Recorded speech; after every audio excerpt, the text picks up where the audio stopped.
Napul sa video ang pananambang sa isang engineer sa Cotabato City.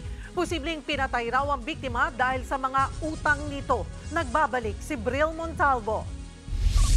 Sa kuha ng CCTV, makikita ang mga lalaking ito na nakatambay sa gilid ng kalsada sa barangay Rosary Heights 3 sa Cotabato City hapon itong Martes.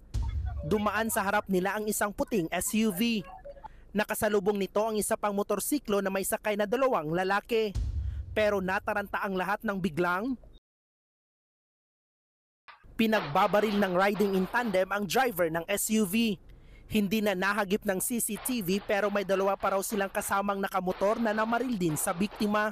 Nagpulasa naman ang mga tambay sa takot habang ang SUV nakaandar pa ng ilang metro. Isinugod sa ospital ang biktimang kinilalang si Engineer Israel Angas. Isinakay pa siya sa likod ng pick-up. Ang minaneho niyang SUV tadtad ng tama ng bala. Namatay kalaunan si Angas dahil sa tinamong tama sa kamay at tagiliran. Bago mangyari ang ambush, nasa pool sa CCTV ang riding in tandem. Mahigit 10 basyo naman ng bala ang na-recover sa crime scene. Ayon sa mga otoridad, pauwi na ang biktima mula sa kolehiyo kung saan ito nagtuturo. Posible raw na nag-ugat ang pamamaril sa mga di nabayarang utang. Ito kasi teacher na to, freelancer din to na kontraktor.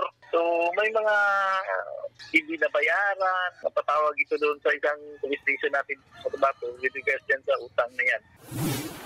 Ang isa pang anggulo na tinitingnan ng mga pulis, posibleng may galit sa pamilya ng biktima ang nasa likod ng krimen. Tukoy na raw ng mga otoridad ang isa sa 4 na salarin. Patuloy ang manhunt operations para maaresto sila. Nagbabalita mula sa frontline, Bril Montalvo, News 5, Mindanao.